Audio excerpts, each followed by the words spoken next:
Welcome everybody to Compas on the Beat. It's your favorite Compas, and we are back with another edition of Compas on the Beat. On today's episode, we are hoping to have former Charger Lorenzo Neal. Yesterday he was dealing with some family issues. Hopefully he jumps on today. We'll know a little bit more during the show. We'll let you guys know. But obviously, we'll get into our usual stuff. Burial of the week, una más. Victor, producer Dan and Dago. Hopefully, will jump on. But that reminds me, Hilberto, don't you have a question for our viewers and or listeners? Yes, I do, Fernando. And I'm going to say this question is from Victor, producer Victor Corona, because I don't care about baseball, but apparently it's opening day. Is Shohei Ohtani going to be available? I don't know, but it's going to be opening day. What do you bet? You bet he'll be available or not? Yeah, you can't bet, man. Come on. What is opening day, Victor? Maybe you could give me is it Thursday? Give me a thumbs It's up. Thursday, yep. Okay, all right, there you go. So the engagement question of the week. Simple. Which team or who is going to win the World Series? Give me your prediction. World Series. It's going to be the Dodgers, the villains there that Victor mentioned. Maybe the Angels out of nowhere because Shohei's gone. They have to deal with all the cameras and the gambling and all that, whatever. But give us your predictions. Maybe give us two teams. Obviously, American League, National League. That's how they do it, right, Fernando? I don't know much about baseball, but American versus National League. Give us your prediction for the World Series and then your winner in the live chat or in the replay video. If you're on audio, Spotify, and Apple, thank you. Rate and review. Get over to YouTube because we always cater more. Sorry, we're gonna get better. I keep saying that. So get to the video portion of Compas on the Beat. Give us your prediction. All good things, Mr. Marshawn Lynch. That's a great picture. Atlanta Braves is supposedly the pick here, so we got one on the board. Thank you for the prediction right there. Athir, stop. You already got the Super Bowl wrong, and you're about to get the World Series wrong. So I know who not to go for or who to say is going to win. That's a good choice. Wait, I don't even know. Are the Yankees still good? They feel like they're always good. They got Juan Soto. They have that's right.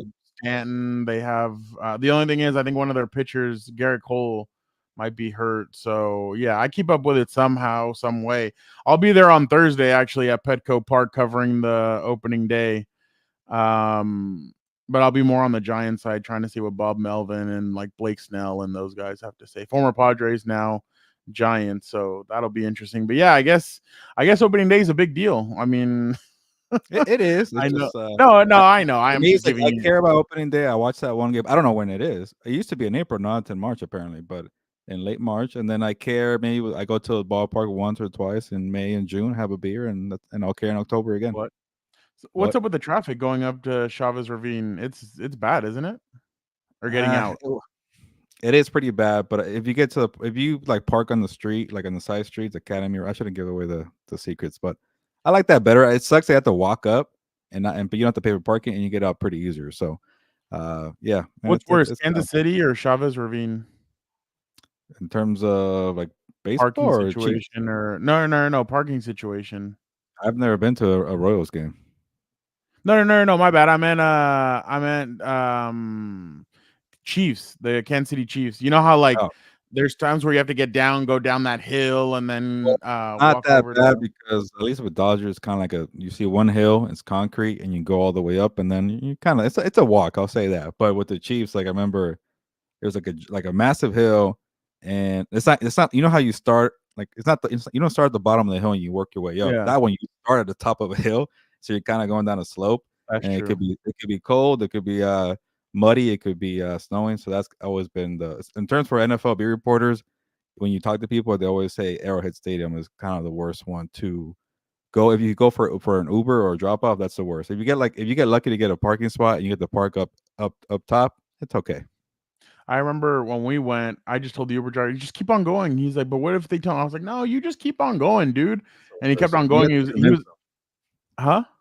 No, that's the worst because a lot of them don't want to take the chance. They don't want to get in traffic. So yeah, and he was able to take us all the way in. So I was like, all right, cool. Like, because most people will not. Athir, I did reach out to her.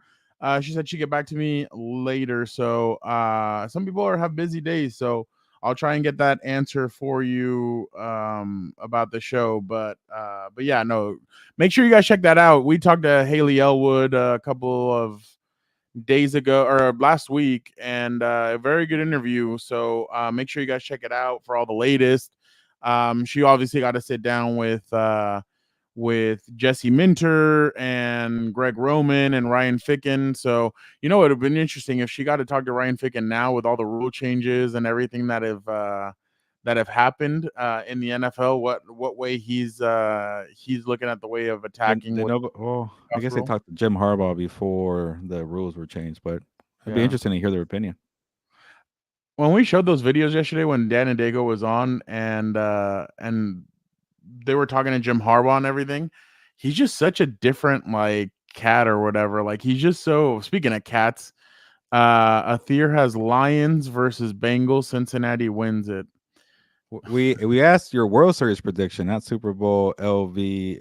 Well, I forgot what it is. he already gave his World Series one, Yeah. but No. now he's giving up his now What's he's up, giving his James? What's up, James? Corey, how are you doing? But yeah. Oh, you know what? I haven't I haven't done this in a while. And I guess it's because like the live is kind of like we've gone kind of a different route with the live. So I'm just gonna say happy birthday, bro. What's up, bro? You didn't even give me a proper "What's up, bro?" Yeah, you just kind of I went into the know. I haven't promo. I done it in mean, a no, while, but we went to the obviously, intro and then we went to the engagement question, and then yeah.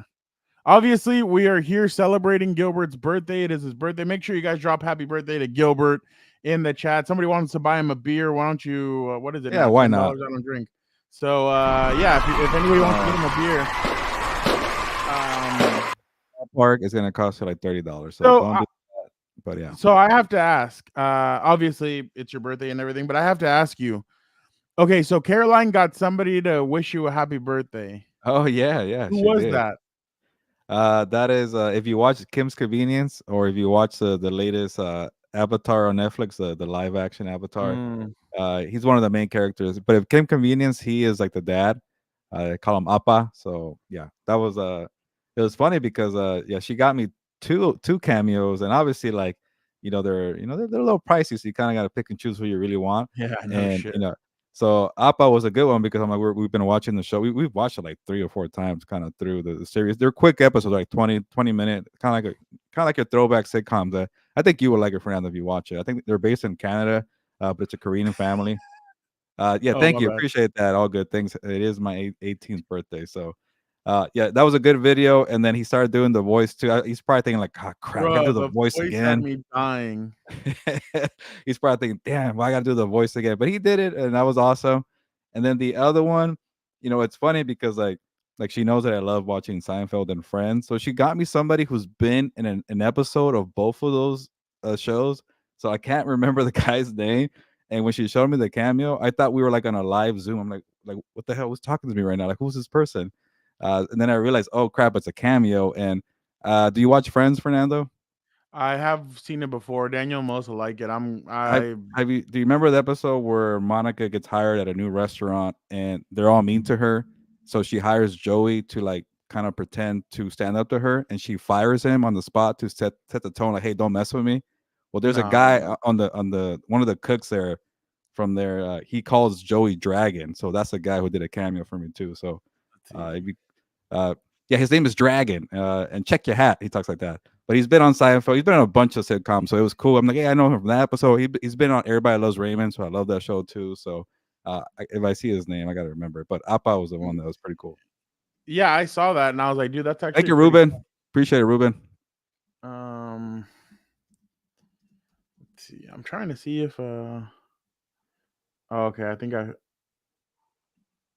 found the James, why are we saying sorry for it? Did I miss something? who? James Wagner says, "My apologies. New to your show, old boat fan from Western Virginia. Wow, Western Virginia, doing well and and definitely grateful for the Chargers Media podcast. So excited to get to know you too. Oh, okay, cool. So, new to the James. show. Awesome, James. Welcome to the show here. James, we still have a Chargers pod if that's what you're doing. Well, grateful for the Chargers media podcast. Oh, okay. I hope you do know we do have a Chargers podcast. It's me with my brother Dan and Dago. So we will be jumping on tomorrow with a special guest Yeah. Just nobody tell Dan and Dago because it's a secret. But we will have a special guest on tomorrow. No, it's not Lorenzo. It'll be somebody else. But make sure you guys are tuned in. I think we'll probably jump on at like 4, right around this time. But Yeah, James. When you see Compas on the Beat banner, we talk about a little bit of everything, the entire NFL, and it's some. But we do combat talk some sports. Chargers, some Rams. We talk combat sports, whatever's going on in our lives. But definitely check out What's Up Bolts with Fernando and Dan. That's a 24/7 Chargers, but we do talk Chargers here. But Yeah. Unfortunately, all good things is not a fan. Well, okay. Well, you do need to answer one thing. Athir, I'm going, dude. By the way, he said happy birthday to you. Thank you, Athir. Appreciate it. So he's asking you. I got a question. Harbaugh first year most likely to the Chargers happens. 11 wins or likely happen wins 11 games. Oh, he's asking if For like the defense, offense and the defense will finish top 10 or Mm. higher. Why do I don't know. I don't want to get people too excited, but I feel like being like an efficient offense and being a good defense might Is take a what while. they Like they might, want. but they might be somewhere in the middle and it won't be quick results. But for some reason, I think just being more of a balanced attack where you're in the middle might be enough to win 10 or 11 games. It could be like if you kind of It's just hard. It's hard without the draft because I think that's what they're leaning on the yeah. most is But the draft. I just don't know if they're gonna be like a high powered offense to be top 10 or a high powered defense to be top 10. But I could definitely see good coaching mattering.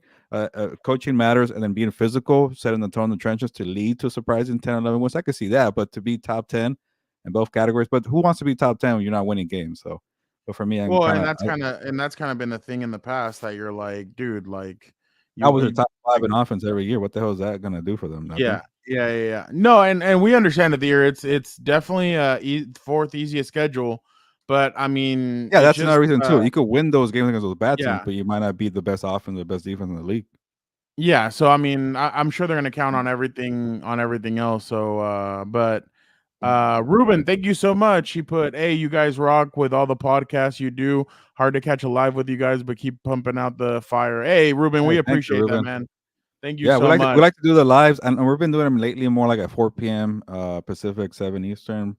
But we would like doing the lives because we get to talk to people, and sometimes we kind of get away from the show structure because we're like trying to Yeah. answer questions. But we like this, and I think people like it back in return. I mean, when we're answering questions and keeping people involved. So, Vic's the producer, but you guys too in the comments are also producing the show by helping us talk and have some good conversations.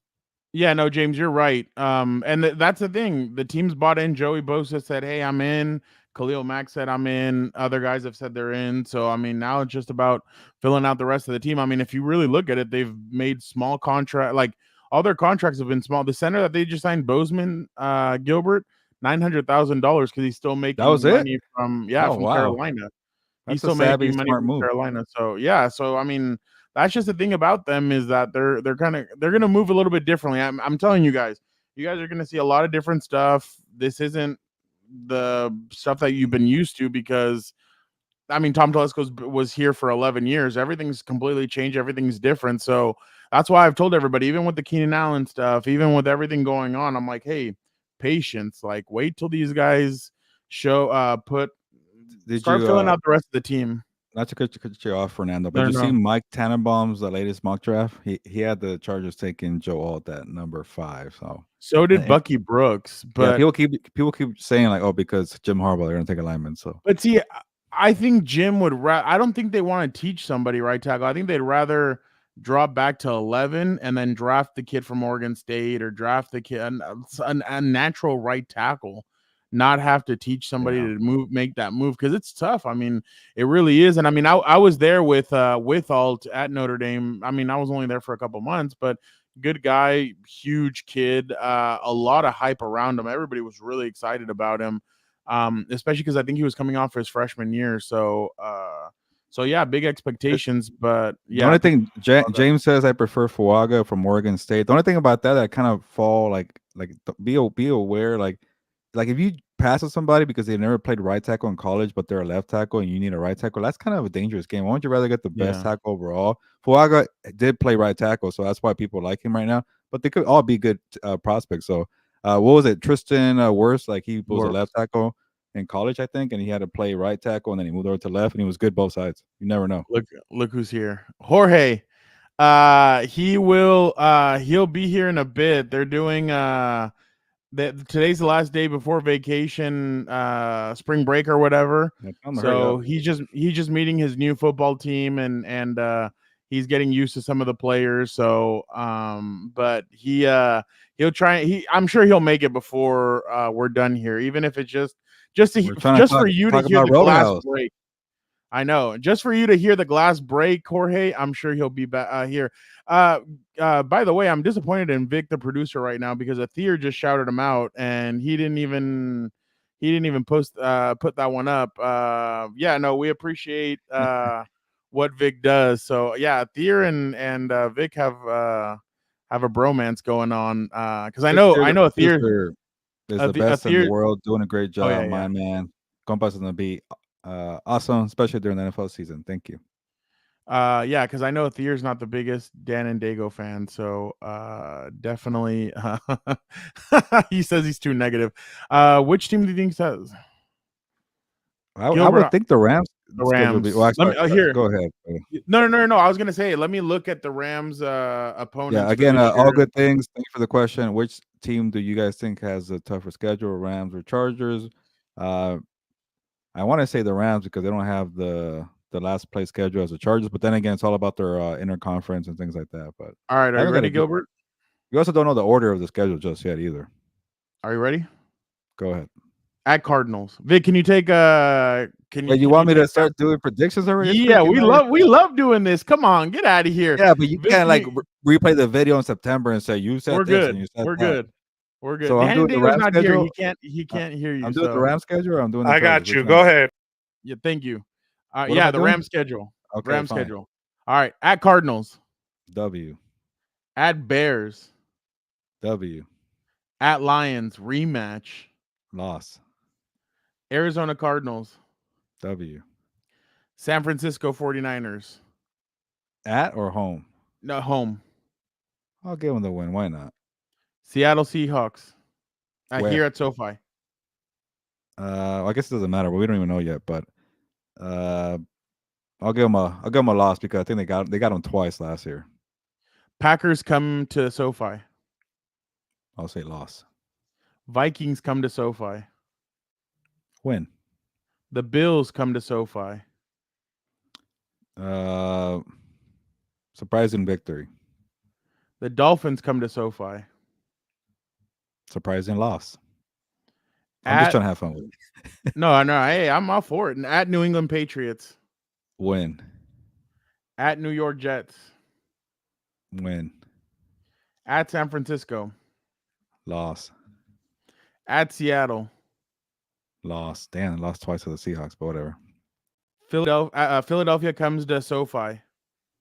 Win. It's not our schedule, Raiders at SoFi.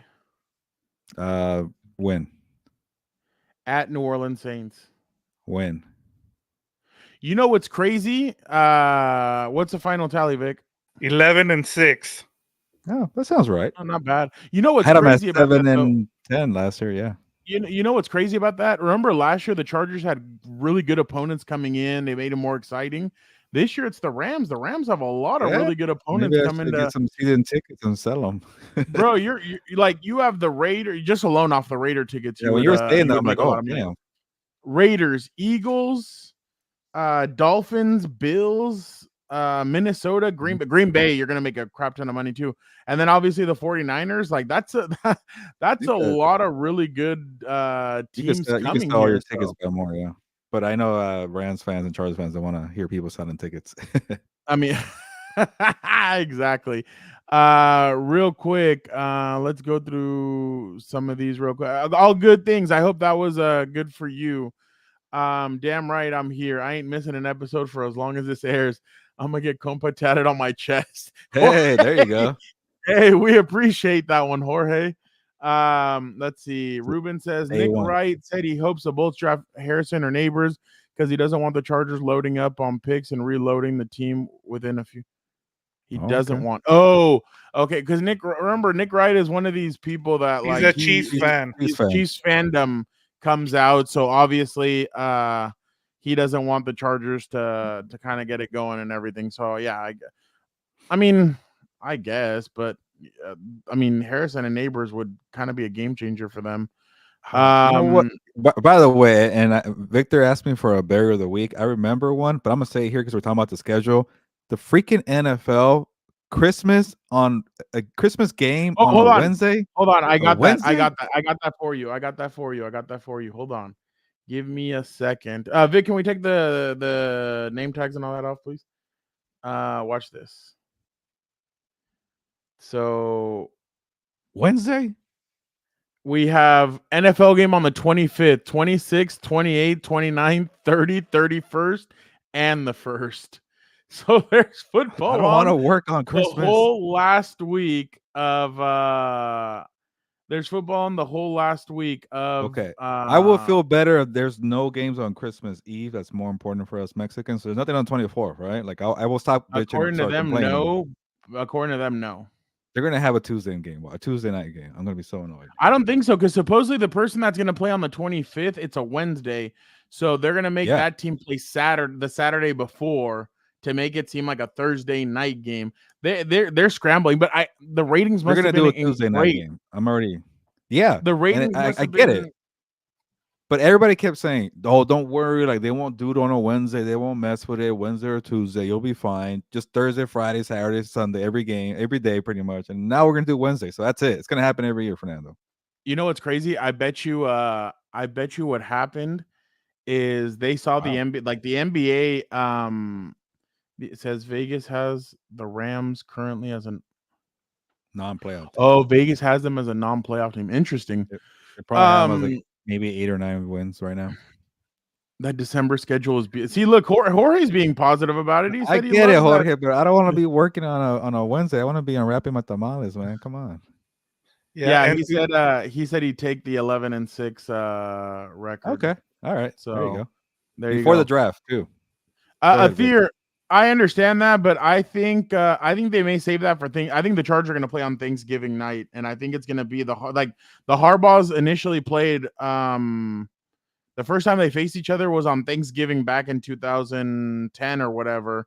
That was the first time that they faced each other. I wouldn't doubt that they do it again. They do it on Thanksgiving for them to face each other. Negativity, Nancy Gilberto.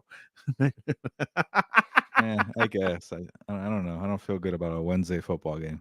But what about the Thursday? Like Thursday, it's going to be in Kansas City of opening weekend. Then that Friday, they're in Brazil for I think it was either the Packers or whoever against the Eagles.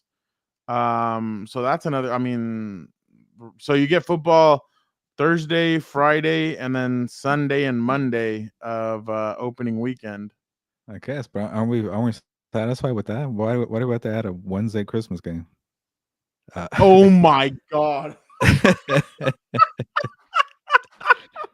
Oh man. Oh, yeah. That is gold. He's gonna probably stay out there for a while. No, I'm not Nick Wright.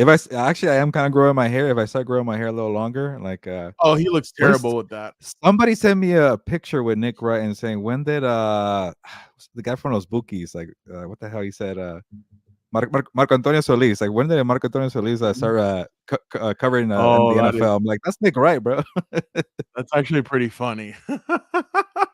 But I think we're slowly getting to that point where there could be Nick Wright could play Jesus. Jorge, chill on that one. Somebody called him out for growing his hair back and saying it's fake, and he just said, "F you guys, I'm gonna grow my hair out super long." And I don't know. I don't know. Not a good look for him. I'm telling you though, these TV people, they're starting to get a little bit more like the fanship is growing more and more and more when it comes to these TV people. They see everybody criticizes Skip Bayless, but they've all taken off and ran with it. I mean, it's a moneymaker. Yeah, and honestly, like Nick Wright with the Chiefs, Mina Kimes, I know that she's a huge Seahawks fan. Like there's people on TV that show their fandom, and it's like I saw somebody do a TikTok and they're like, of course we're NFL reporters, but we're also fans. I don't think he is. I don't think TV has different rules. TV's yeah. They want that kind of stuff. Nick Wright the Wish version of Antonio. Oh my God, Maybe Jorge, we'll get him on one day. How about that? yeah, right. No, you know what? Why don't we do Nick Wright and Dan and Dago one day? That would be interesting. Yeah, he could I wear his think Chiefs Queendom shirt too. we'd be like, hey, we're gonna take an audience question right now. Oh, is it cool? Is it cool, Nick? Oh yeah, for sure. And And then it's we this just guy. the glass cracks and here he is.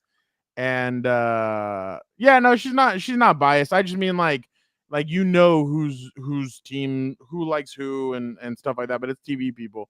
But the glass breaks and then he's like he just has his Chiefs Queendom shirt on. That'd be really funny. But that dude, I mean, that dude goes to bat for you till the end. Like he loves him some LeBron. He loves Patrick Mahomes. I mean, he really has gone. Jorge, I just got a text on my way. So Tell there him to you go, hurry up. Jorge. I got birthday plans. What are you doing? About to get some dinner with family. That's why I'm wearing a snazzy shirt. Where are you going? I'm not sure actually. We gotta talk about it. Oh, Last minute planning. oh, that's Me? last minute. Thank you. I don't know. I don't know. Jorge, who were you talking about when you put the king? But yeah, I mean, so obviously, let's get into it. We're gonna talk a little boxing, and then maybe I'll throw in a little WWE talk while we get everything going. But this weekend, Gilbert, the first pay-per-view on Amazon Prime, Tim Tszyu versus Sebastian Fundura. Uh, Obviously last minute because Keith Thurman. I can't believe it, dude. Keith Thurman. Keith, he says, Gilbert, you don't have plans. You're just trying to avoid Dan, the king of the people. I'm not trying to avoid him. I just told him 5:30. But you know what?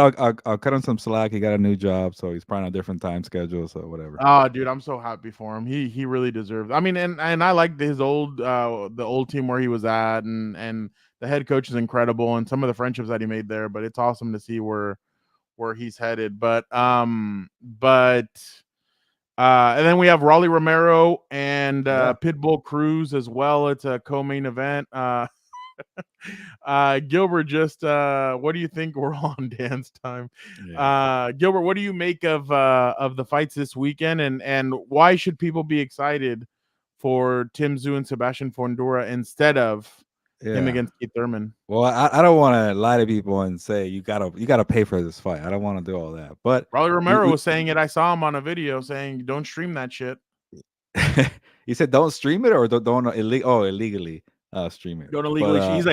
He's like, I'm gonna be moving and I'm gonna hit Pitbull, and then all of a sudden your shit's gonna fall and you're gonna be like, oh my God, why didn't I see what happened? I was like, okay, I'm telling you, I mean, when he was with us, he was hilarious. Like the dude was showing us his check out the interview with Rolly Romero. He wanted to show us more, but I'm like, whoa, kid show. Yeah, ahead, Rolly Gilbert, knows how to promote a fight, and also check out the Tim Tszyu interview. So yeah, we're very interested in this fight card here, and yeah, we probably will. But you didn't hear from me, Jorge. So if you want to do your legal stuff like Shohei Ohtani, we did not convince you to do that. But yeah, we're keeping an eye on this boxing card. It is the first boxing card on Amazon Prime.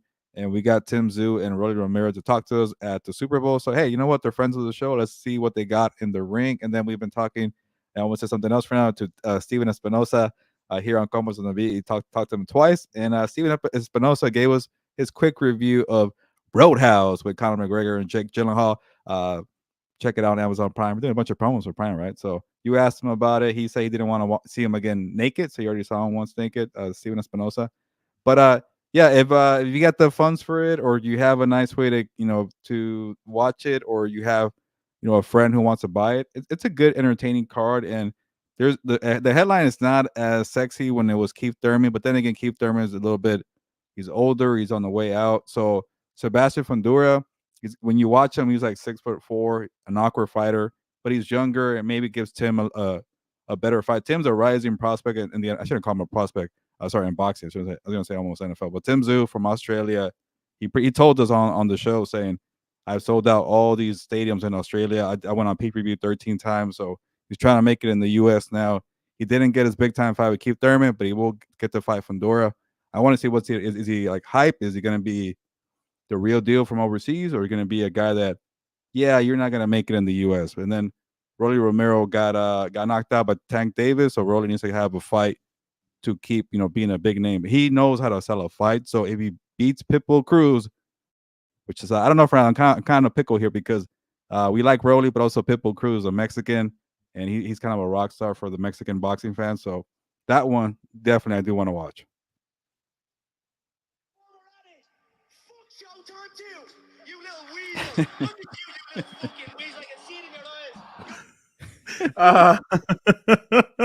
I am roller. Dude, I'm sorry, but Antonio Brown's actually really funny on Twitter. Like, yeah, he does cross a line. I don't follow him or anything, but some of the people that I follow like retweet him and stuff.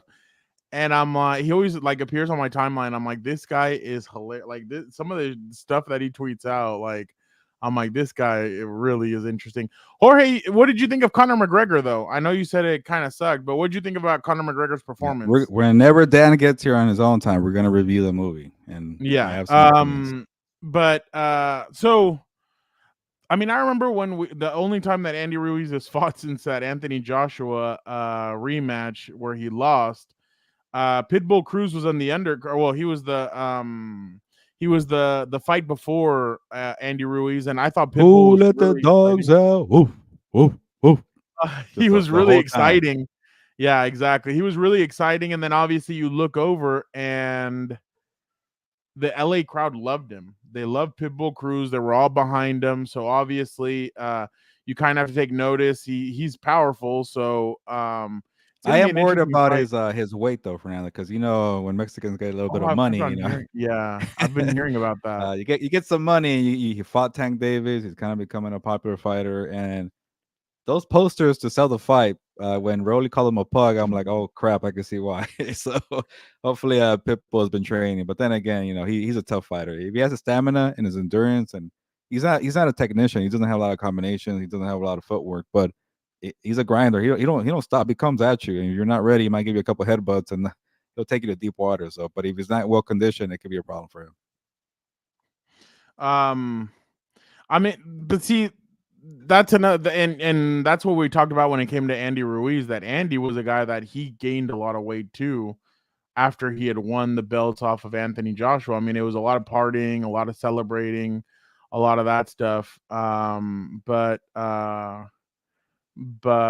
Jorge, I know we're going to talk about it in a minute. I actually think McGregor would actually, like, if he got a little bit more coaching and everything, I'd love to see him in Fast and Furious movie. I actually would like be interested to see him in Fast and Furious. I think McGregor would add something to that franchise. I know some people are fed up with the franchise. I love it. I mean, I'll watch. They could go to Fast and Furious 27 and I'll still watch it. I just love those movies. Gilbert, what weight do you think Inoue will max out? Inoue, the Japanese champion. I don't know. Like I was trying to look up right now. I don't think he's ever gone up. But let me see what weight class. He's been light flyweight, super flyweight, bantamweight, super bantamweight. So I don't know, maybe like a featherweight or higher than that. What's after featherweight? I think we gotta remember the lower classes. But he's not a big dude. And I saw his brother though. His brother's going to be pretty good too. Sebastian Fundora is interesting because of his height and his length and everything. So obviously Tim Tszyu is going to be interesting to see how he's able to combat that, especially at a short time. I mean, he really wasn't, and that's what Jesus. Steven Espinoza told us last week this was going to be a fight that was going to be made down the line, and they just sped it up and made that fight now. So that's why I'm interested to see how Tim Tszyu deals with Fundora and the way he's able to handle him, because that guy, quick, Fernando, he looks like Kevin Durant. He's built like Kevin Durant. Let me give all good things. If he does go to featherweight, potential champions, and if he wants to see these fights, maybe he'll go. But I don't think there's any money fights. You only go up in weight class when there's money to be made. Featherweight champions: Ray Vargas, Raymond Ford, Luis Alberto Lopez, and Rafael Espinosa. So I don't know if Inoue wants to move up just yet. But go ahead. Sorry, my bad. No. I was just making time while I saw you were researching something. So Yeah, I was trying to see like it's gonna be the next one is featherweight, but I'm like, who's out there? And it's like, I don't know. You go up when you want to make money, and he's been dominating people. Yeah, but it's time to move up too. Jorge, I should just leave I should stop doing this and move over to the movie industry. Well, actually, no. With all the crap coming out right now, I'm good. But yeah. See, there you go. Conor McGregor would make an interesting villain. He really would. All good things. Just I'm thank trying you to hold for, off on my opinions, but on Conor McGregor, but it was okay. I'll give more in a bit. Hater. I'll give more, but your brother's taking forever. What the hell? Where is he? Tell him to hurry up. He's like on the bicycle or what? By the way, I'm gonna give more burials, but whenever I order DoorDash and I see the guy on the bicycle, I'm like, crap, my food's gonna be cold. So stop using bicycles for DoorDashing. All right. They do bicycles? Yeah, you can see it on the app. It says like people that are on bikes or cars. I'm like, man, my food's gonna be cold. So yeah. Burial of the week. Don't use a bike. Let me ask you guys a question here, since we have time to kill here while we wait for Dan and Dago. How big are these fights for Amazon Prime, especially since they're trying to get into the boxing now that we don't have Showtime and HBO? How big does Amazon Prime need to be and get it right? Well, they got a lot of money, and if they want to keep the sport alive, they got to make a lot of big time fights. So, when you have like Amazon is kind of smart. Like honestly, I don't really watch their stuff on Prime, but you have it because of the free shipping. So whenever something comes out that you want to watch, you already have it. So that's good. It could drop more eyeballs to the sport there. But they're dropping the ball, making this first card pay-per-view. Why not make it a free card? You watch it, you see what the new broadcast is about. Okay, who are the announcers? How's it look? Good fights. Okay, I like it. And then when Canelo comes on in Cinco de Mayo weekend, then you dish out the money. But are we going to charge people? Remember, Steven Esposa told us, Fernando, that they want to do 12 to 14 cards a year. Are we gonna pay for all of them? What the hell? Like, now it's gonna be 2 for 2 on pay-per-views. But if they figure out how to do more fights where they're not all pay-per-view, it could work. They're gonna get greedy. I don't think it's gonna work. Well, that's not then. And the UFC even does like a couple of a year that are free. So, well, it's harder when you control everything, but I think it's rare when they don't have a Saturday on where there's the fight card. It's either free or pay-per-view, and then a lot of the prelims too are free, and then you watch the pay-per-view. So they have. Well, I mean, you went from HBO and Showtime, and those are both gone now, and it's basically DAZN and Amazon Prime. I don't care. People say DAZN's not doing it for people.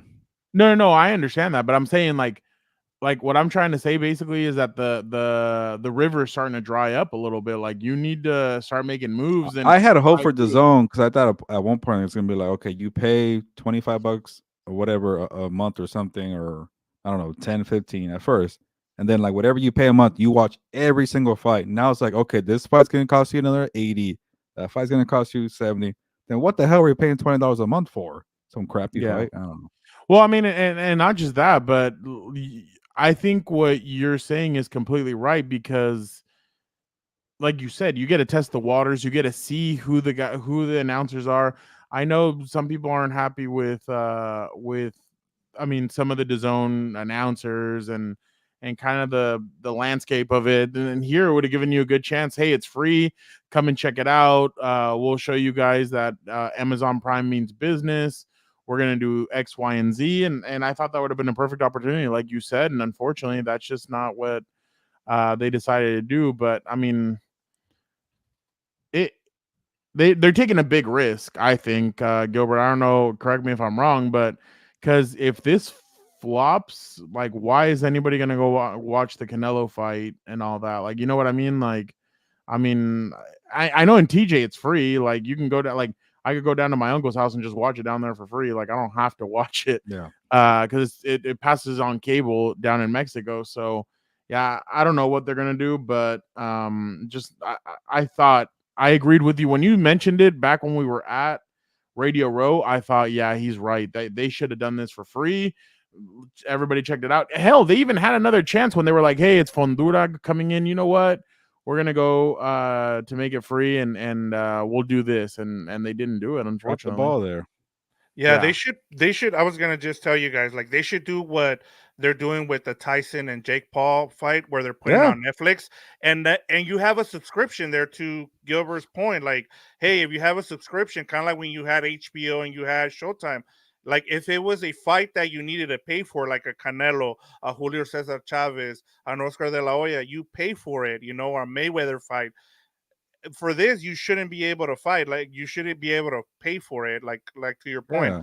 Now, my next question to you guys, like, should Amazon hire someone like a Jim Lanley and Max Kellerman? Like, they're out there. Like, that's part of what Fernando just said. You're missing that element of boxing guys Yeah. that would get you into that have good play-by-play skills. The last time we saw Jim Lanley and Max Kellerman were on the Creed movie Part 3, and I'm like, I really miss these guys because they're boxing guys. It sounds like they're gonna do Showtime 2.0. So a lot of broadcasters and people that you're familiar with from Showtime Boxing, they're all gonna move over. And I don't know, like I'm okay with that. I'm used to them, but I kind of it's a good opportunity to start shaking things up and trying new things here. And then even the guys you mentioned, Victor, they're kind of also familiar voices, but like you want to appeal to a younger audience, like baseball. You want to try new things, and I'm kind of worried they're gonna keep doing the same thing as Showtime, which I'm not saying is terrible, but maybe it's a good opportunity to try new things and have like maybe I don't know a freaking YouTuber or an influencer. I don't know what the hell kids want to watch, but and to the other point for Victor, uh, they did drop the ball with not having this fight. Like you mentioned the Jake Paul and Mike Tyson being on Netflix. Like imagine all the hardcore boxing fans who probably don't know what the hell Amazon Prime is or Amazon. Like they don't even order, but they're boxing fans. Like okay, where do I subscribe? And you subscribe to, oh, you get free shipping, you get all this crap. And now you're asking them to go pay for the pay per view too. That's a lot of money. You're paying $120 for the annual plan, then you're paying another $80 for the pay per view. Like you got to make something free here for the boxing fans who don't even know what the hell Amazon Prime is. Well, I mean, that's the thing. You kind of count on your team to point that out. Like, hey, this is a lot of money that people are already spending, and on top of that, you're gonna make them pay for this pay per view. Like you said, like Canelo would have been the perfect opportunity to start it off with, hey, okay, this one we're gonna because. How many, like realistically, how many pay-per-views do you think they could really get away with a year that's not Canelo Alvarez? Like, that's Well, going to be the hard if they're part. doing it with this one, that means they're going to try a lot of them. But definitely, when you have Tank, I think Tank Davis is going to come back in the summer. Yeah. Yeah, Canelo in May, so that's two right there. Maybe they could somehow squeeze Terrence Crawford to sign a one fight deal. Maybe Errol Spence Jr. comes back. Like that's another 2 or 3. That's maybe 3 to 4 fights a year you could do. But I don't know. Trying to squeeze out 8 to 10 could be a lot. Yeah, you also have Shakur Yeah. Stevenson still out there. I mean, you still have guys. You just I thought that have to do a jackass better. retired. He supposedly, but he's also with ESPN though, so I don't think that will apply to Amazon. But you never know. You cross the street and maybe you do a kind of a co-promotion. And So did he retire or he didn't retire? no, he's supposed to fight like soon. I don't know why, but he's a boring fighter. He's a good fighter. He's just boring. That's the thing. So, okay, so you said four, but they'll probably end up doing about 8 or 9 pay-per-views. Maybe they'll get somehow Ryan Garcia gets an upset. Maybe Rolly Romero and Garcia later this year. That could be a pay-per-view, but I doubt it. Well, I mean, the only reason why it would move the needle is because like both of them talk a lot of crap. So I feel like maybe that's what I mean. That's the thing. That's what sells. Like that's why Conor McGregor became one of the biggest face or the face of UFC. And then obviously you had Floyd Mayweather. He was a good talker. You have a lot of guys, and that's what people want. People want guys that have personalities that can come out and talk. Like look at Nate Diaz is, I mean, yeah, he may curse a lot, but people love Nate Diaz. They love the Diaz brothers. I mean, that's the thing too. Like Nate Diaz and Jorge Masvidal in June, right?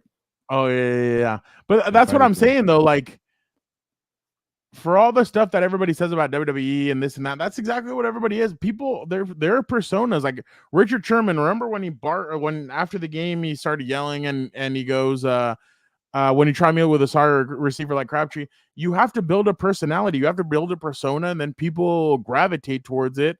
That's why, I mean, and honestly, at this point, like, who cares if they love you or hate you? As long as and that's the thing that John Cena said. Yeah, Jorge Masvidal and Nate Diaz are fighting on June 1st in boxing. It's not even UFC, it's boxing. So yeah, it's boxing and it's at the Forum in LA. So we're gonna try to make it out there for that one. That's going to be really interesting. I'm Fernando, before your brother comes, he might be on a bicycle right now. He's taking his time. I do want to get your thoughts on The Rock. He's making people bleed. Apparently, Cody Rhodes, American Nightmare, is struggling to deal with The Rock. Well, it's not just that; it's just a lot of stuff. But yeah, we're obviously WrestleMania is coming up. It is next week. The Rock surprised a lot of people. Somebody kind of like posted on Sunday night that The Rock was only supposed to go to Raw in Brooklyn next week, but he ended up showing up in Chicago. And Chicago, we all know, is a massive environment. I mean, those fans are crazy. It's just like you're saying, Gilbert. The Rock is, I know Dan Diego's not a big Rock fan, but The Rock right now. Harry Ruiz. What's up, Tocayo, fellow Gilberto? I think Harry his middle name. Sorry, is Gilberto. Harry Gilberto Ruiz. Shout out to you, sir. Yeah. Thank you. Harry, how you doing, man? Good. It's been a while since. I mean, I saw him at the Thursday night debacle. Chargers versus Raiders, but it's always good to see Harry. Man. A couple years ago, remember we saw him at Tacos El Gordo. Oh, yeah. We just at showed like up 1 and in the he was there. morning. Yeah, Yeah, and exactly. it's funny because like, oh yeah, we hate this place too, but like we come for our friends. Exactly. Jorge, yes, it is Gilbert's birthday. Everybody, drop a happy birthday to Gilbert. If you guys want to buy him a beer, why don't you send a sticker or one of those things, whatever the hell they're called. A super sticker, super like, super whatever. Yeah, that's no pressure. But thank you. No pressure. Dan versus The Rock. Oh, that would be interesting. But Gilbert, it's like you said, like The Rock came back. Well, I just meant debacle because the day after it was those guys were fired and everything. It was fired. Basically, yeah. They both got fired. So it's gonna be like, where were you when 63-21 happened? That's gonna be a story for a long time. Well, that's what our good friend Paul Gutierrez asked Tom Telesco on his opening press conference. So did you guys joke about that? Yeah, exactly. But you know what's funny? It was such an interesting game because I remember Uncle Joe was there. And Harry, we appreciate it, man. Thank you. Thank you, sir. That means a lot. I remember we were there and like it was 21-0 and we looked at each other and we're like, oh crap, like this could get even worse, and it just got worse. Thank you, Jorge. Appreciate you, man. And worse and worse. But yeah, Gilbert. So going back to it, The Rock has really, I told you, and I said this I think off camera, but The Rock really embraced, like he's been getting a lot of hate as of late, whether it's the stuff that happened in with DC or whatever way you lean towards the Hawaii stuff, whatever happened there, all that stuff. And The Rock returned to the WWE. He came back on he's come back a couple of times last year. I remember he was on Pat McAfee's show before he went to Colorado that night to watch the Buffs play. And then he showed up at SmackDown and all that stuff. So obviously he's come back, but I think the what really got it started this year was when he showed up here in San Diego to day one and he said, maybe I should sit at the head of the table. Everybody thought it's going to be him versus Roman at WrestleMania. Well, the Cody Crybabies, as The Rock calls them, they weren't happy about it. They took to Twitter, social media. They were it was kind of Daniel Bryan-esque. So when Gilbert and I were in Vegas, remember Cody comes out and he says, this is bullshit. This is going to be us. And then obviously Cody insulted the Rock and Roman Reigns' or their heritage, and well, no, they're one of their grandparents or something like that. So The Rock slapped him. They got into it. So now, obviously, we know night one is going to be The Rock and Roman versus Cody and Seth Rollins, and then obviously the winner chooses what happens the next night. So that'll be interesting. But I think The Rock right now, he's really been. I mean, he's basically like the best bad guy probably in WWE. Well, I mean, behind Roman, but I just think he's doing a great job right now. And last night on Monday Night Raw, he really killed it. So the only thing I'm nervous about is him in the ring because he hasn't wrestled in 10 years. Yeah, so I can't wait. What is that going to look like? I mean, hell, last night he was beating up Cody Rhodes and he was gassed. Like, and because it's cold in Chicago, you could see like him breathing and getting all because I mean you could tell how tired he was getting, but I mean we'll see. Jorge, look damn, at that, man. Okay, all right, thank you. I appreciate it. That's a lot. Hey, that means a lot, Jorge. That's awesome. We appreciate you, Jorge, man. man. Thank You're you the so man. much. Appreciate it, man. No. Jorge's Yeah, amazing. it's gonna be my birthday every day now. Thank you, man. See, and you think he favors Dan and Dago. I do think that, not anymore. So next time Dan says something about Jorge, I'm like, has he ever given you money? No, so shut up. But yeah, No, Jorge, that means a lot. That's definitely awesome. You're the best. We thank you. we truly appreciate you. Thank you for the Jorge, support, man. tomorrow, I don't know if you were here for this. Tomorrow on What's Up Bolts, we will be live at 4 p.m. We have a special guest that Dan does not know about. But make sure you tune in because we're gonna talk a lot of Charger stuff. So Dan will be here to spring break starts for him today, so he will be here tomorrow. But Gilbert, well, you were gonna say something before Jorge surprised I forgot, but thank you, Jorge. That's a nice. We're talking about The gesture from Rock. you. Yeah, we're talking about The Rock. So thank you, Jorge. But by the way, I'm disappointed that you're wearing sleeves. no, what are you talking about? No sleeves. I thought you were gonna pull a Rock and go sleeveless with the little Versace and. Oh, you mean button up here? Yeah, I'm surprised. Yeah. I don't have the muscles like The Rock, so I've been trying to get more shirts Dan like The Rock. says The Rock didn't have the muscles like The Rock a couple of years ago, so I guess. But I remember I told you when The Rock first came out in Vegas, I was like, I want to see him start rocking the old shirts from the Attitude Era. He's been working. Yeah. He's been wearing those shirts. So, and the microphone, he's been great. But Fernando, I have a question though, because I don't follow as closely as you do. So, say Cody and Seth Rollins win that tag team match. Does Seth Rollins have any say on what's going to happen, or is it going to be Cody's decision to go fight Roman? No. So that match is already set. It's going to be Cody versus Roman night 2. But the thing is, if The Rock and Roman win night 1, then the next night it's bloodline rules. So they can all come in and they can mess with Cody what type and do all of fight? that. Yeah. So like it's so what the hell rules. Seth doing in this? Seth is just kind of like, you know what? I hate these guys. I'll be part of the team. You have to watch. No. Okay. Seth also has beef because remember Cody was trying to decide between him and Roman who to go for, who to face. And Cody was telling him, why do you want to, or Seth was telling him, why do you want to go face him? He's not even here. He doesn't care. This is the belt of the people. So that night in Vegas, they kind of involved Seth Rollins in it, and he got mixed up in the whole thing.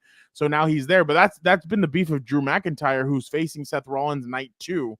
So he's like, dude, you're focused on them when you should be focused on me. I'm dangerous. Part of that. Exactly. So that's the interesting part.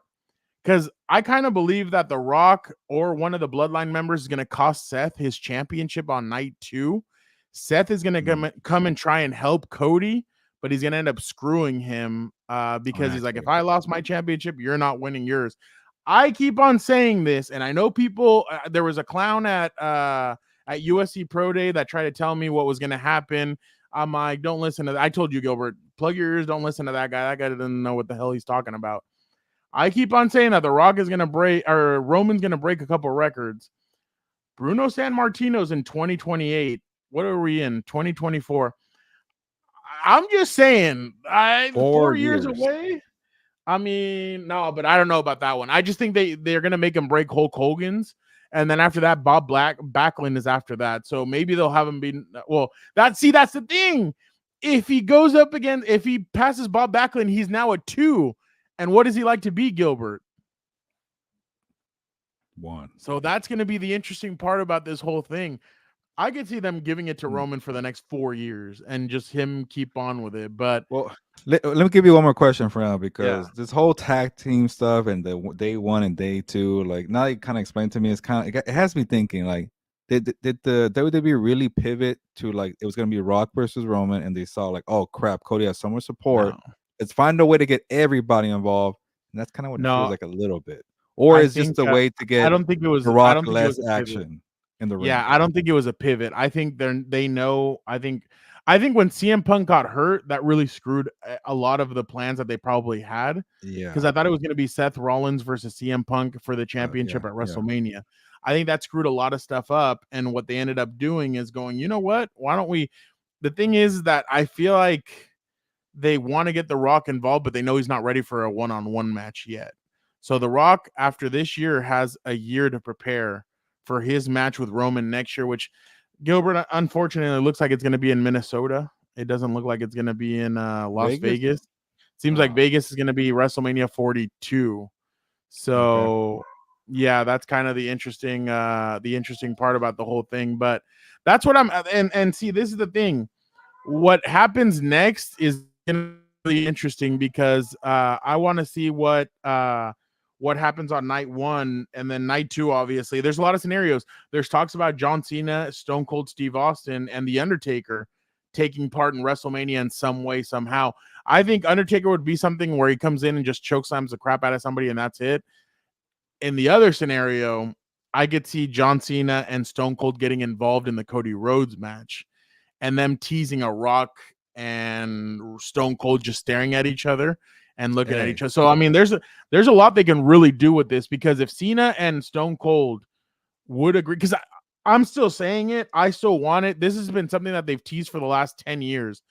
I want to see CM Punk versus Stone Cold Steve Austin. Something that they've teased for years. The only thing is, can they both hang in the ring with each other and be fine? Because CM Punk, I mean, he's gotten hurt recently a lot more often. So that's going to be, I mean, Kevin Owens against Stone Cold. I love that match. I thought that match was very entertaining. Stone Cold took some hits that I was surprised he took. I just think that The Rock versus Stone Cold probably wouldn't work. I think it would work in a tag team. I don't think it would work one-on-one. Because again, my question's not Stone Cold. My question would be on The Rock. Can The Rock keep up with Stone Cold? And but still, I mean, that'd be crazy. But yeah, I'm interested to see moving forward what they kind of do with all this. But I think The Rock right now is really killing it with everything that he's doing. And again, I still think Roman is the best thing going right now in WWE. I think what the character that they've created, I mean, before he was the big dog, like, oh, we need him to take over for Cena. Like, yeah, you can have him take over for Cena, but do it in a different way. Like, you don't have to follow the John Cena model. Hell, John Cena, before he was liked and loved and everything, he was thugonomics. He would curse. He would get into people's faces. He would do all kinds of stuff. So I mean, it's just one of those things where you have to really you have to, like, you can't follow, like, that's what I think Triple H is doing. They're not following the old model of this is what a wrestler needs to be. Back in the old days, Vince always wanted his guys to be 6'8" or 6'5" and above, big, muscular, meatheads, all that stuff.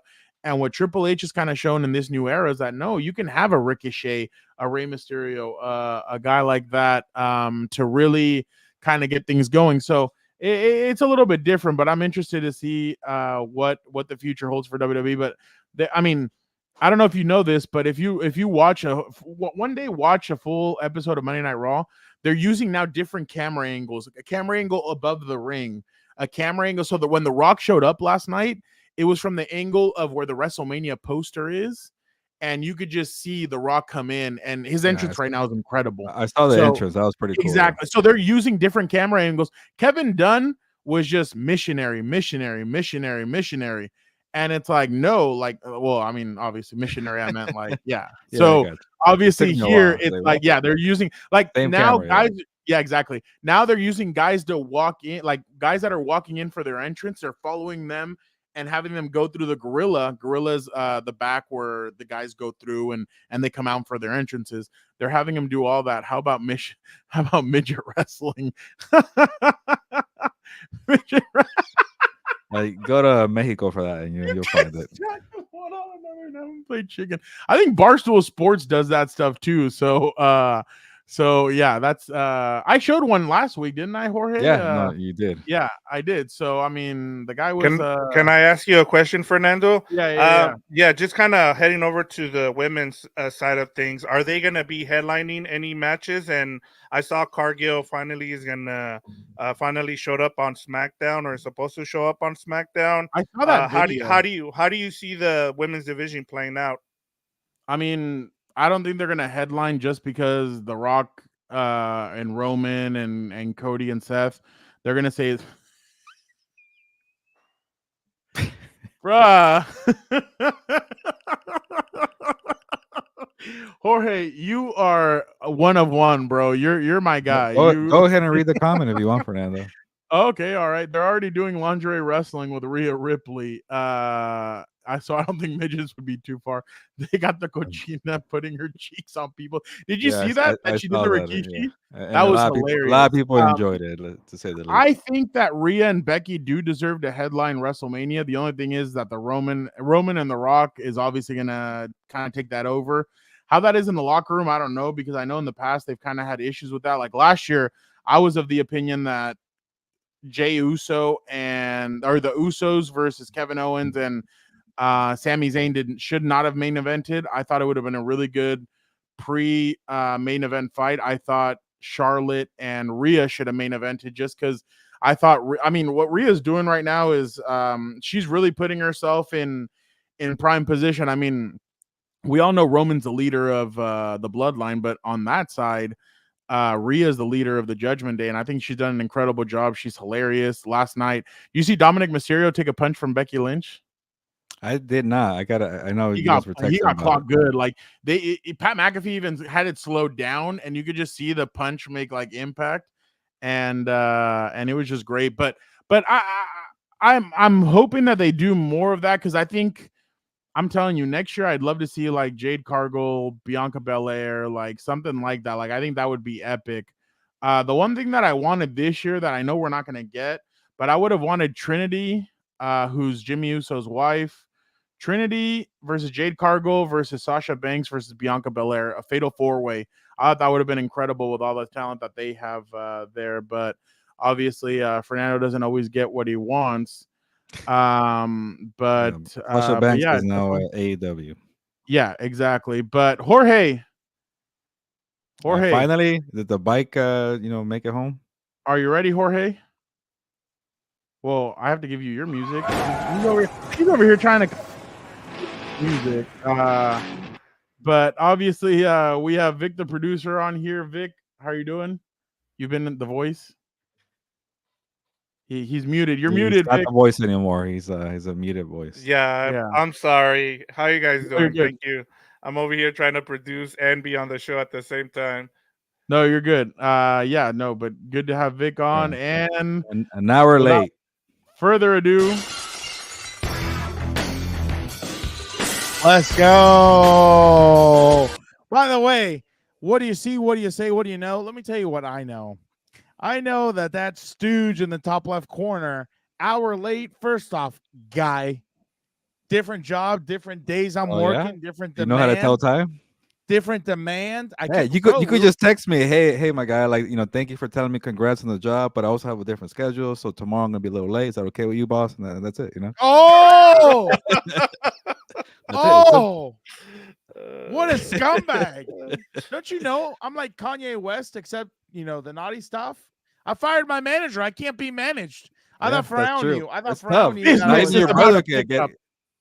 Not even your brother can figure out where you were today. So we everybody, got you. well, it's a new schedule. That's why. So don't worry about it. Next week we're off. We're on vacation, so I'm gonna have more time. But yeah, I guess I will print out a schedule and let you guys know what I'm up to. Yeah, today we're throwing. Oh yeah, he's trying to bring some heat, but let me tell you, it's not gonna work over here. Hey, I'm like Frozone. I'm $20 richer today because you were gone for Shout an out hour. Jesse. Oh really? Yeah, Jorge gave him $20 for his birthday. Shout out, dude. Nice. Shout out to Jorge, my guy. What's up, Jesse? By the way, let me tell you, in terms of your question, I still think The Rock has been absolute ass since he's been back. I really don't understand it. I really don't understand it. Like, again, testament to Little Daniel and I'm gonna say it, and his shit evaluation of talent or things that are good. Yesterday he texted us, he's like, oh my God, watch the end of the show. WWF Attitude Era style. Da da da da. I've seen born when that occurred? No, I've seen his ass I've seen people's asses getting kicked in the back. I don't know what's so special about his return. Besides that, he's supposedly a bad guy. I think his promos have been ass. His wrestling is going to be ass. You already saw he was gassed, just standing there next to Cody, throwing him around a little bit with no resistance. Dan. What? All right, so we're gonna do it. Is your voice ready? Oh, I'm ready. Happy birthday!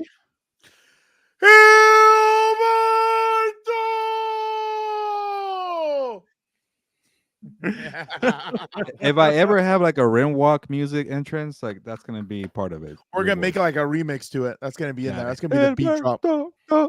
By the way, and look what Jorge said before you got here. Scum. Oh, I'd kick his ass. You know, I just want allegedly. Now let me preface this with allegedly. Look at The Rock from the Attitude Era. Look at The Rock now. You're telling me the guy doesn't juice allegedly? All right. Pro wrestling. Who cares? It's like baseball. Who cares? That math isn't adding up there, fella. So Dean Blandino says that the surprise onside kick is now dead. Says that the Eagles' 4th and 20 proposal could be in play next year. Hey, finally. I do want to see that. Hell yeah. I'm so tired of onside kicks. That would be way better. 4th and 20, that would be way better. I guess they've been doing it for 7 years, though, I guess. They've been trying to they've been having to try and do that for 7 years. There you go. He's a DJ now. DJ D-Pop? You know what? I didn't know that. I'm gonna ask Daniel Popper to mix that because he is what is he techno DJ artist on the side. Techno? Oh God. Boom.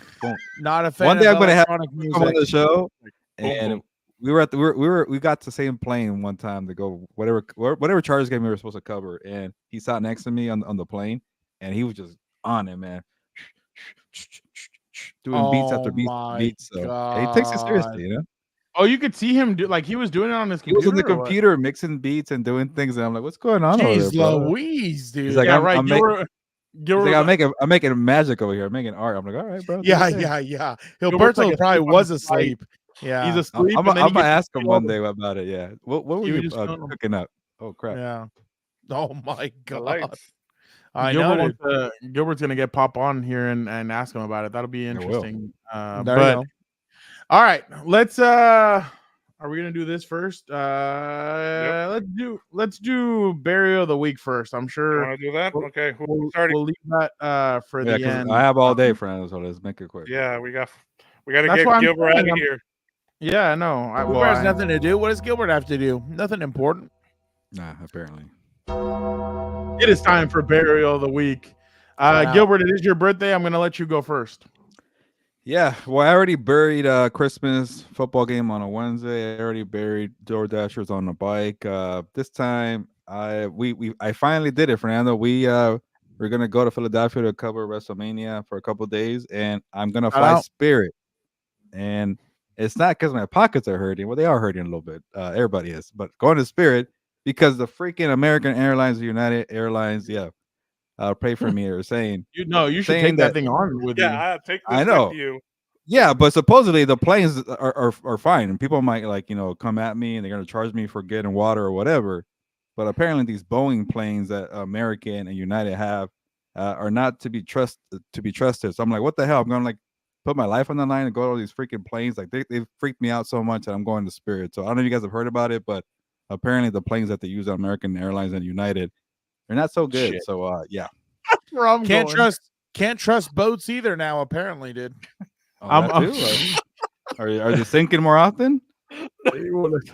You know what's funny? Have you been asleep, my guy?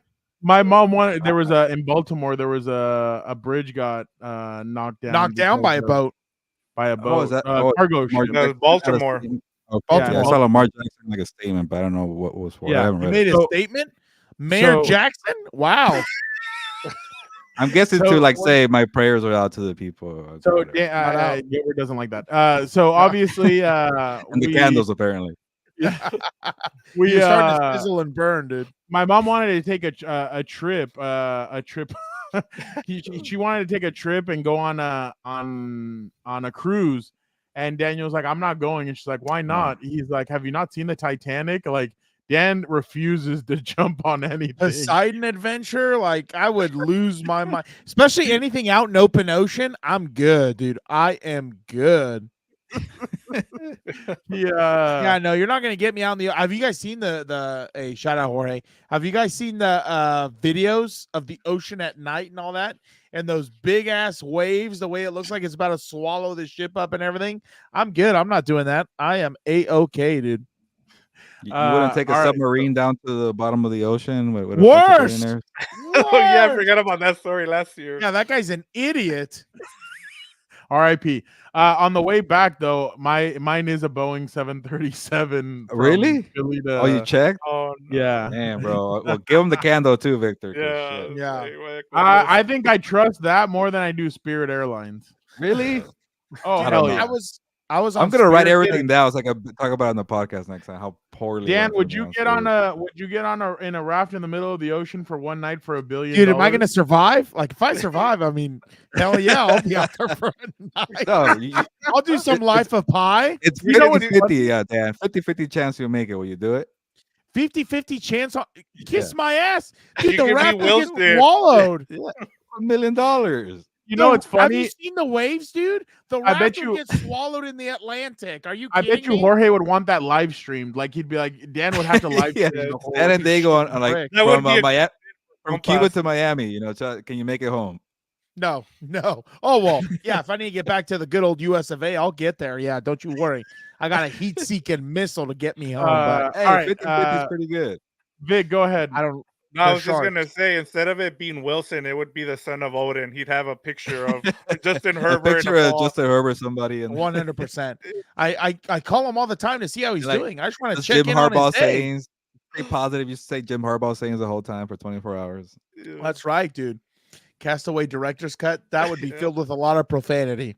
Yeah. So All right, Vic, what's your burial? All right, I'm gonna keep mine quick, and it has to do with grocery line etiquette. Like I was at the grocery store the other day, and there was a long line for the 15 and under. If you have less than 15 groceries with you, and there was a long line, and so like you always have checkers who come in, and they're like, "Hey, I'll take the next person," right? And then you see people from all the way on the other side trying to cut in, and I'm like, bro, just ask people like, "Hey, weren't you in line next?" Like, there's older people in front of you. At least be courteous and just ask people before you just jump in on a line, and cut in front of people. So that's my burial. Like, just be courteous. I don't understand why you don't, they opened up 2 more check stands. Like, in some grocery stores, they don't have self checkout, but just ask. That's all I ask. Like, just ask people if they're next. But yeah, like, I just thought, like, and I keep seeing it more and more. Like, just be, nicer to people. That's all. This is kind of random, Victor, and maybe you guys can answer. You know how when you're waiting for your flight and it's a bunch of different boarding groups, so you don't know who the hell's next, and so there's like a line coming from the left and a line coming from the right, so you Yeah. kind of merge. yeah. So one of my recent flights, I was one of the guys merging to the right, but the people coming to the left kind of gave me like the stank face, like, what the hell, you're cutting me? I'm like, there's no set line here. We're all gonna merge. Like, they wouldn't. It's like you're driving. Nobody wants to let me in, and I got a bunch of bad looks. But I get it. Your thing. Definitely be courteous. But with This that, I was don't know what one the of hell. This I know has what the been hell one it of my burials as well, Jorge. Like, if you've been with us, I've talked about this as well. Just go and put your shopping carts back where it goes. It's not that hard. Like, I'm a big guy. Like, I hate walking sometimes. I go and put it. Like, you don't, like, the other thing too is you don't want to get someone's cart hitting like one of those shopping carts hitting your car. Like, just go and take it. Like, I And get when it. you're about to park and you see a nice spot and there's a freaking shopping cart in there. That's Oh, the yeah. worst. My I just quarterback say, Dan, hates get when down- cards are Dan, left get down out. and can you move it? Yeah, well, Roberto probably goes by himself and he needs something to complain about, so that's why he hopes a card's there. You know what? Yeah. I can find things like, to complain about. Okay. I like grabbing the cart and launching it. Like when I'm at Costco, I launch it into the rack of Oh cars. yeah, like, And yeah, I have oh Oh, yeah. that's 100%. no. So Jorge said Alberto seems like the type of guy to leave his cart wherever he wants. 100%. He's No, like, someone I will always do take it. it back. Someone will do No, it. That's what they're no. paid for. Yeah, he just leaves There it have out there. been times where it's a really My long time's more ass walk. valuable. It's a long walk, and I'm like, you know what? I'm gonna be a good person. I'm gonna do it. I've got to thank you too for putting them back. All right, so Oh, What I a do hero. too. I do that too, Jorge. I do that all the time. I love doing What that. a hero, Gilberto. You're I'm so I Scooter think turning carts now. I've seen people on a scooter like those. I was like, oh, that's really smart. Dan, I think you and I are gonna have a combined burial, or do you have Let's something? see.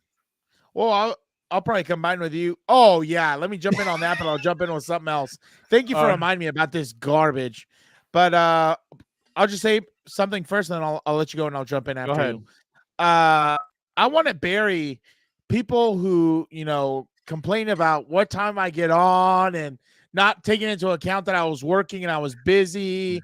And I then didn't know your schedule changed. the fact that a scumbag thinks this time's more important because it's his birthday and he wants to get out of here early and everything else. Like, I just can't stand those people. What are we doing over here?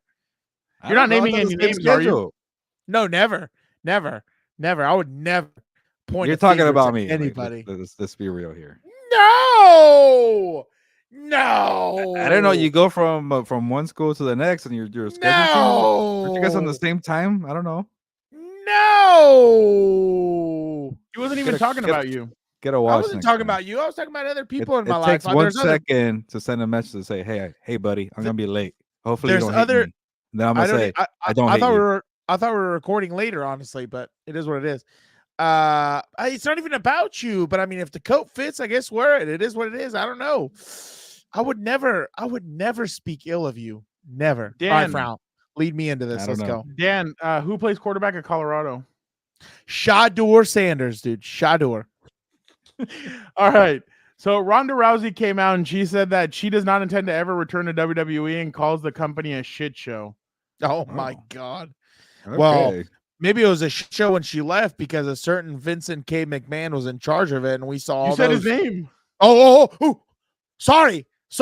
Voldemort. Voldemort was in charge. Sorry. No, the reason, by the way, Gilbert and Vic, the reason why we're saying that is because yesterday Drew McIntyre was like, "I'm the chosen." People said I was the chosen one, and I feel like I am the chosen one. And he was the chosen one of Vince McMahon. And CM Punk goes, "Say his name. Who said it? Who said you were the chosen one? Say his name." And then he's like, and then like Drew just looks at him and he's like, And so that was the funny part about that. But I know Dan was against this from the beginning. I mean, we all know Holly Holm took away the mystique that was Ronda Rousey. Ronda was great for her time, but as soon as it caught up to her, that's when she got KO'd and it caught up to her and she couldn't beat her. She couldn't beat Amanda Nunes. Then she goes into the WWE and you think, okay, maybe she'll be good and she'll be able to do some stuff. She was okay, but the worst part about it, she can't even grab a mic and say anything. Like, she would always stumble on her words. She didn't know what she was saying. Like, when it was her and Becky Lynch, like, I'm sure she was pissed at this. Becky Lynch would consistently call her out and be like, Ronda, she would say, like, she would just twist her on the mic, and you could tell it really frustrated Ronda at one point, and other wrestlers would do the same thing. Hell, even Shayna Baszler, who's supposedly her best friend, she even tongue twisted Ronda on the mic. So don't come at me with that crap about, oh, it's a shit show, it's this, it's that. Ronda, you were terrible during your time in WWE. You weren't that good. Your wrestling was okay, but you had the same 5 or 6 moves. You couldn't do anything else. You would trash talk like if you were still. And then another thing, I could not stand that the WWE was forcing the announcers to call her the baddest woman on the planet. We all know she's not. She hasn't been in 10 years. So I would always hate that they would do that. They'd be like, oh, the baddest woman on the planet. And it was just that bad. So Jorge, sometimes it is scripted. Like, they do have notes and stuff to go off of. Usually guys like John Cena, CM Punk, Seth Rollins, like those kind of guys, like they don't really need the Rhea Ripley. Like, they have talking points that they're going to hit so that it flows. But sometimes they do improv, and you can tell, like last night, either Becky Lynch is a great actress or Rhea Ripley. She did not expect Rhea Ripley to talk about her daughter. Oh no! Like, when she talked about her daughter, you could tell the facial expressions on Becky changed, and her voice started like you could tell, like her voice. Well, McGregor. The good ones are improv. The good ones are improv. McGregor is gonna. I think McGregor makes his way to WWE pretty soon, especially with the merger with Endeavor. But I just can't stand Ronda Rousey. All she did was bitch, moan, and complain. They gave her the championship. I'm sure she's still pissed that she dropped it to Becky at WrestleMania a couple of years ago in the first female main event. But I just can't stand Ronda Rousey. She wasted the first female main event on Ronda Rousey. Are you serious? That's but look at who's the one that. The only thing with Conor though, Jorge, is can Conor limit the F-bombs? That's why I think they're gonna wait till they're on Netflix to let him come in so that. Well, who knows if he can wrestle too? Like, it's not the same thing. You know, but I mean, off of, I don't know. Off of that, it's called a promo, kid. You know what I mean? Like that's how I felt every time she was in the ring doing that. But she just was so entitled ever since she came in, and this is why I'm so against, them bringing these outsiders, these sideshow circuses into the ring and kind of pushing off talent that's already there. Because like she's been so fed into getting championships. Same with Charlotte. Charlotte's been so fed, and to me, it's ridiculous and overblown. Like I couldn't stand Ronda But Rousey Charlotte is from ever there. ever since she came in. And what the hell does she know about it being a shit show? Like her whole stock went down after the Oprah interview, I'm convinced. And she was asked when she came to WWE. I didn't like her to begin with when she came to the WWE because she was already piggybacking and trying to be the female version of Roddy Piper, like with the kilt and the music and the logo and stuff like that. And I'm like, dude, that's weak. You got to come up with your own thing, dude. So I thought she was trash ever since she made it to WWE. So Yeah. Well, I mean, there's some people like Logan Paul. I actually think that he's adapted really well, and I think yeah, still hate that guy, like but I give him credit. That's Yeah, what he's he's been a supposed lot to do. better. I mean, he was he had mommy on his pod today, so he was talking about that like his I don't know who his co-host is. He's like, "Do you think you'll ever be in a faction?" He's like, "No, I think everybody hates my guts." Yeah. So he's Yeah, like, that's true. so I thought that was pretty funny. But Gilbert, you were gonna say something. I'm gonna say before we got to move on because you guys are wasting my time here. Look at him. I feel like you guys shouldn't get your high hopes for Conor going to WWE or the UFC Yeah, because no, I don't I've think so. seen the rounds that he did for media last week for promoting Roadhouse. Oh yeah, I saw that. I don't think he's there, man. I don't think he's in good shape. He's not looking good. He's very twitchy. He's like doesn't know where he is. So for Conor, he needs to get right first. But he did not look good. Who knows? What the hell do I know from looking from at his Yeah. expressions? His Well, it manner? was with your entity. That one was really bad. And then Yeah. I've been watching a bunch of them from the media rounds and Oh, has there been a lot? yeah, Oh, and yeah. poor Jake I just Gyllenhaal. saw the one. Like, I just saw the one from SI. yeah, Jake is kind of ignoring him, like, oh yeah, he's doing a good job, and he's like, and it's like, I don't know, he's not there, man. So people keep expecting him to fight. He keeps saying he's gonna fight in the summer, and I watched the interview when he said he's gonna fight in the summer. He did not look like a guy who's ready to fight. He's just saying that just to say it to maybe build buzz. But WWE, UFC, hopefully Conor gets better before he does all that. I mean, it's like what Dan said yesterday, and we can go into Now Avocado Roast and review Roadhouse, but it's like Dan said yesterday. Once you're in Versace sheets and you're wearing the silk shirts and all this stuff, like everything changes. And Just keep doing movies, bro. But also, you can't keep doing what he's doing. I don't know. In his nightlife, it's not looking good. Yeah, Him and I mean, Oscar, he's a golden boy type guy. So what does he have? Oscar's finding a balance, apparently, huh? Yeah, it seems like he has 3 kids, right? McGregor? Yeah. I don't remember. so. Maybe 2 or 3. I don't know. 3 Yeah, or I don't 4, I don't know. Last time I checked. By the was 2. way, I could see Jake Gyllenhaal as the next Batman. I see them keep on pushing it, and for some reason, I just feel like he Thank you, Jorge. Yeah. You weren't a fan of it, Jorge? Why? What'd you think? Oh, I think I saw you put it was cheesy. right, Gilbert, yeah, it was we're all all gonna- right. Am I gonna start it? Yeah, go ahead. It's your birthday. Okay. I went into No, screw Roadhouse. that. I just chose him 'cause watching the movie. he keeps on teasing it. Well, that too. And also, I'm glad they explained why they spell it with 2 words. I thought Roadhouse was 1 word. They said in the movie it's Roadhouse. I was like, okay, cool. Yeah. Anyways, so the beginning of the movie, I expected to be really terrible, cheesy, kind of boring. And it's actually not that bad. And then like towards the middle, honestly, when McGregor came in, it kind of Yes, took a dive preach. a little bit. It's kind of Yes. like it's like, hey, you're trying to make it different. I like this whole MMA background. Trying to save the bar, and it's like a little different. And then McGregor felt a little forced. I'm not saying he was a terrible character, but then the storyline kind of was like yeah. it was a little like predictable. Yeah, he keeps going like this. What Yeah. the fuck is everybody? Yeah, Seeing the memes and all that. So Yeah. they did a good job saying, Conor, just be yourself. But he was trying to be himself a little too much, where he's got a little fake. I'm gonna just be a little more natural and just doing this the whole time. I like that he was a badass and he was fighting. What's his name? The character in the movie, the MMA fighter. I forget what he is, but it was a good starting point. Yeah, there you go, Dalton. They're trying to build up the fight where between him, the best of the best. I like that little approach there. It wasn't the worst. I know what he's saying, it sucks. I won't go that far, but it kind of took a dive a little bit, and then they try to give Conor a little more lines. It wasn't really working, but to make him play himself a little bit was a good approach because obviously he's new to acting. I'm not saying it's the worst, but it was okay. I'm glad I watched it at home and not theaters.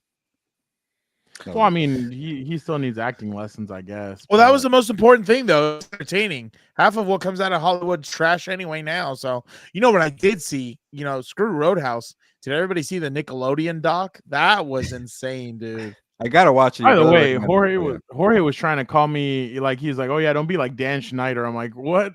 I was like, This guy. I was like, This guy. I was like, freaking Jorge. But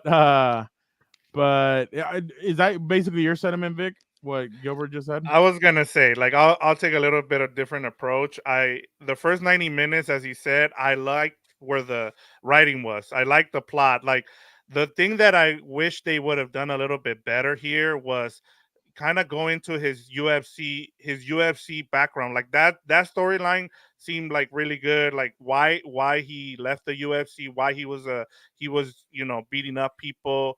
Like I even told you guys when I made the thumbnail, I even forgot that Post Malone was in this movie at the beginning. Oh, like yeah. like you see him fighting somebody, and then all of a sudden he's like, I'm not gonna fight. Like, but I think if there should be a sequel to this if they kind of combine it with UFC. Like I like that storyline. If you can find it there, well, what I would have done is I would have kind of explained more of the storyline. The love story was there was no connection there with the there was you were forcing it, and I get it. Fire. Yeah, exactly, Jorge. They didn't even explain why he killed the guy, so you wasted that storyline. It was more like his mind just went there once he pushed. All it was anger. Yeah, that's all it was. His anger. Yeah, your animal instinct takes over of survival. Basically, that's that he can get to that edge and go over. Essentially, that's what it was. Like when he turned into a Super Saiyan. That's pretty much it, which he did at the end. So that's like, he pushed. Yeah, and then the storyline with the girl in the bookstore, like. Where did that go? Like, I'm like, okay, like you just like we needed more of that. Like, I mean, they tried to fit so many things in, and then the story was going right along, and then you bring in Conor McGregor, and then you just have him walking around, and he added an element like our cartoonish. Like I love that character, but like you said, like he's not ready to act yet. Like just put him in fight scenes. Cut his lines down and make him like the fight, the one-on-one. That was great. The bar one, I thought that was one of the best fight scenes I've seen in a while. But outside of that, it was like he shows up and nobody's there, and then next thing you know, he's on a boat and he's like he knows where everybody's at, and I'm like, how did you get here? Like, how do you know that? Yeah. Like that was weird, but then they made it into like a viral meme, so maybe they got it right with that. But it was kind of weird. Hilarious, dude. So, like I said, there is potential for a sequel here, but like I feel like you felt like with some of the parts, I feel like you tried to add too much to it. Like, well, it seems like there is going to be a second part because, like, I hope not. In the end credits, Conor McGregor like walked out of the hospital or whatever. So I don't know. I didn't even see that. Really? Yeah. There's an end credit. Oh, wow. Yeah, we got another ass scene of him really? walking around. Okay. Yeah. I thought that was funny though. He's like messing with some chick in Italy, and he's like, "Okay, see you." Yeah. Well, Daniel got on my ass because in one of those, like when they hit the boat against the roadhouse and like the guy flies out of there and he's still alive, I'm like, what the hell? And then he's like, you should be the last person talking about any of this, Mr. Fast and Furious. And I just started laughing. I'm like, I've never seen that. Those scenes aren't ridiculous. I'm like, but this one, he literally got thrown out of the boat and he hits on top of the roof and then he's still alive. Like, I just like once Conor McGregor came into the movie, it turned into Fast and Furious. You're right. Like that's exactly. And then just to record his comment, true, the bookstore dad and the kid kind of showed up with a couple of stitches after supposedly getting attacked and taken to the hospital. So I thought they were dead. Same. Like I'm like, where is this going? So they made it seem really bad. Like no, Jorge. Fast 5 is I think the best movie out of all of them. I really like Fast 5. Before we head out, obviously, Dan, did you see this? What? Ronda Rousey suffered a concussion after Stephanie McMahon slapped her at Elimination Chamber back in 2010. No wonder her dumbass got knocked out. She has a glass jaw. Stephanie McMahon, are you shitting me? Get out of here, dude. Speaking of fire, Stephanie McMahon. Yeah, I don't know. Am I the only one that feels that way? No, Hey. of course not. You know what's another thing? Speaking of which, of why I'm tired of The Rock, this whole final boss thing is so stupid. I've already seen McMahon, the greatest heel of all time, whatever.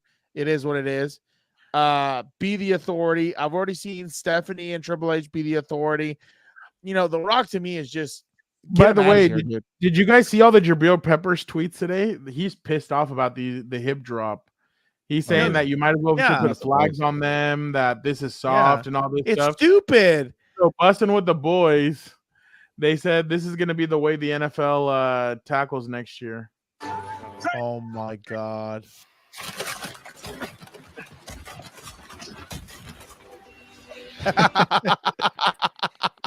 Hey, Dan, I'm kind of curious from the high school point of view. Like, do you think coaches are going to start changing the way they teach tackling because of this rule? No, because it hasn't gotten to our level yet. You know, in my opinion, what the NFL is doing, the NFL, like, I get why they do these things in the sense of like they don't want to see their highest cap hit be out 2 to 3 weeks because of an ankle roll, but it's like you're changing the sport in the sense that now it's a bastardized version of it.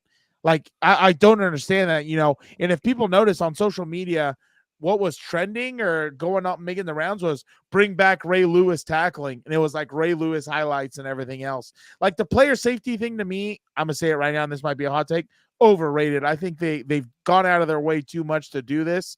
You know, the kickoff's a joke. You know, the extra point's fine, I guess. But, the defensive penalties, half of these are a joke. Like, I understand the whole targeting and the head stuff and stuff like that, but it's like, sometimes these penalties just because they see, or sometimes these flags are thrown because it seems violent. And it's like, you've already had, and this is the thing that bothers me again, as the NFL, if I have my, executive hat or whatever. Last year, what was the dominating narrative? Full-time referees, these referees are ass, this and that and that. Now, what are you going to do? You're going to put them in an even worse position and adding another stupid rule that no one agrees with except the offensive players. Like what are they going to flag it? A 15-yard penalty? Like, what more do offenses want? You already have penalties, I think like 2 that are automatic first downs. Now you have all this manure 15-yard penalties. Like, it's the stupidest thing ever. Like, I don't understand why ever since Ray Lewis, Troy Polamalu, Brian Dawkins, and all these guys retired, the NFL's gone down the tubes, dude. It's like it's getting to the point where it's like the NBA. I can't watch the NBA anymore because it's so soft and so terrible. The NFL's getting real close, dude, because it's just so idiotic. Like, and I thought Richard Sherman or one of them, I can't remember who it was, had the best take. He said, get one of these idiots from the NFL competition committee to go and show us how to tackle properly, because half of these guys are just pencil pushers. They have no idea what's going on. That's why it's all a joke to me. It's stupid. But my bad. I'll say one more thing. Sorry. Hurry up. Where is the players union? That's what I want to know. Where is the NFLPA? You're supposed to negotiate this stuff. You're supposed to negotiate this stuff for your players whenever the thing happens or whatever else. Like, I don't know when the next, I forgot how it does it with the lockout. It was like 10 years for a reason. It's not gonna happen for a while. Well, then they're worse then for settling for this garbage, because what this is probably gonna do? Exactly. They do need a hero. You should be the new president. They hired one, but you could have been. I will do it, because I tell them this is manure. Because seriously, what's going to happen? We're going to essentially, what this is going to cause is all the money that would before go to defensive players who are hitting or doing this. You're just going to invest it in offense now. You're going to have random guys out there for half the price, because it's not worth paying top dollar on defense if you can't hit anybody anymore. It's a joke. These defensive players in high school and everything else are going to start turning to offense because they're going to want to get paid. Dan, did you see Taylor Swift and Travis Kelce were fighting? Who? Oh, did you see the memes? No, but look at this. Wait, is this real? I've never seen this. No. This, somebody put the hat on there, but it says, Travis Kelce, why'd you wear that hat again? I thought Dan would like that one. Yeah, like when I saw that photo, I was like, that would be me and Roger at dinner. I'd be like, why the F did you make those idiots win 3 times, dude? Well, I think Dan sees 4th and 25, Derwin James sacks Patrick Mahomes. Oh, but guess what? It was a hip drop tackle. Guess what, Jim? He put his full weight on him. Ah! 15 Don't do that. yards. You don't want to poke Patrick Mahomes. It's the most idiotic thing ever. All That's why in right. my mind, like, this is such watered down football that none of these players, or maybe a handful, but most of them could not hold the jock strap of Palomalu, Dawkins, Lewis, all these guys from back. What do you in think the day. Derwin would play like if he was allowed to be free? Oh my God, he would kill people. All right. Gilbert, All right, let it go. Well, I mean, I'm in All right, hyperbole. let's go. Hyperbole. All right. Hyperbole. He was late, so he doesn't get his time to talk. But good points though, Dan. Oh. We appreciate it. Oh, Sign us off, Fernando. you see what All right, happens? He tries to all shut right. down Nostradamus. Oh, that's crazy. He doesn't. Let's like try it. this out. Let's try this out together. 1, 2, 3. Happy Happy birthday birthday to you. Happy birthday to the Stooge. Cha-cha.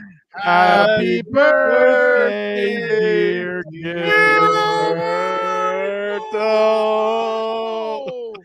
Happy Happy birthday. birthday to you. Hey, thank you. That was terrible, but I appreciate it, guys. It was terrible, but hey, it'd be Good better effort, if it good was in effort. person. You Thank see, you. Yeah, you yeah. see, he doesn't We're not appreciate in sync, anything. as you can see. Yeah. Thank you. Remember a couple years ago when you gave him a gift? What did he tell you? Yeah, the scumbag. My birthday was a month ago. Okay, scumbag. Well, I hadn't Let me seen see, you in a month. somewhere up. There it is. Picture. Oh, there it is. Oh, we're not in the shot, but people he's never met in his life are in the shot over there.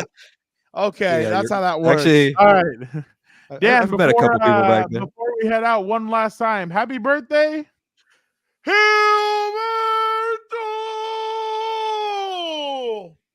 So Thank you. obviously we appreciate everybody for jumping on. Happy birthday to Gilbert. Don't forget Shout to out. subscribe to the newsletter. Don't Shout forget to like, comment, subscribe. Don't forget to tell other people what we're building over here. Make sure you guys go check out all the gear that we have. We have sweatshirts, we have hats, we have shirts, we have stickers.